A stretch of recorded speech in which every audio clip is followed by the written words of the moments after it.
Maligayang pagbabalik mga idol. Nandito na naman si Makabagong Sport TV. Pag-usapan lang natin tong laban ni Ryan Garcia kanina kasi knockout to si Duarte. At prospect sa lightweight division na si Floyd Scaffold. Panalo din sa pamamagitan ng via first round knockout. So bago natin umpisa ng topic na to, intro muna tayo. Let's go!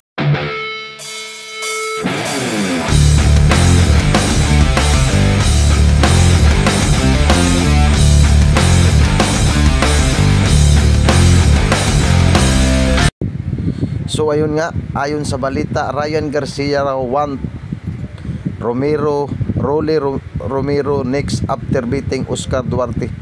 So matapos nga tong impresibong panalo ni Ryan Garcia kanina versus Duarte sa pamamagitan ng impresibong TKO, gustong kaagad isunod ni Ryan Garcia to si Rolly Romero dahil matatanda natin na si Rolly Romero tinalo rin to ni Tank Davis sa pamamagitan ng knockout din.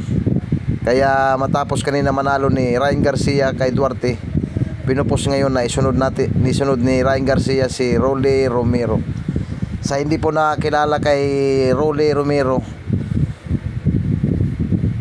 knockout artist din to si Rolly Romero.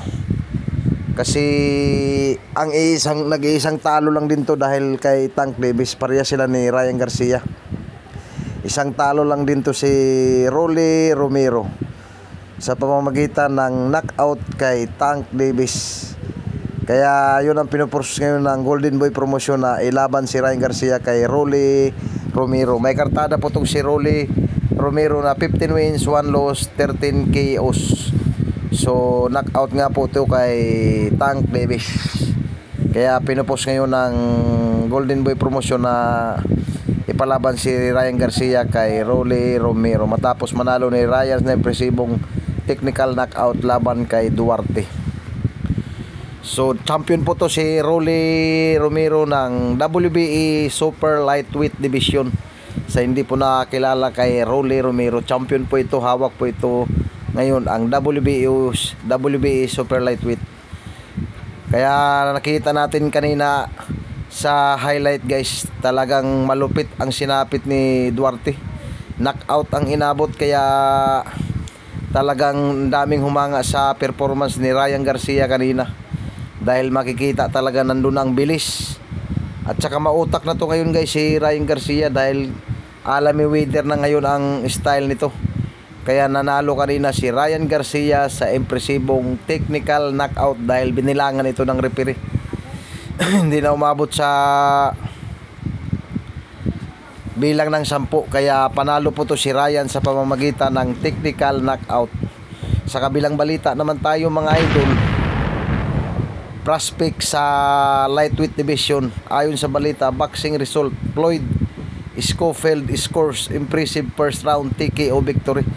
So sa hindi po nakakilala kay Floyd Scaffold, prospect po ito sa lightweight division, lumalaban to sa lightweight.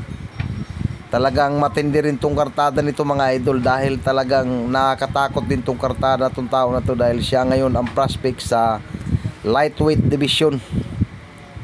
So yan po si Floyd Scaffold na taga USA. May kartada po itong sa nakakatakot na 16 wins, 0 loss, may 12 knockouts. So ito nga po si Floyd Scaffold, knockout artist din pala to mga idol.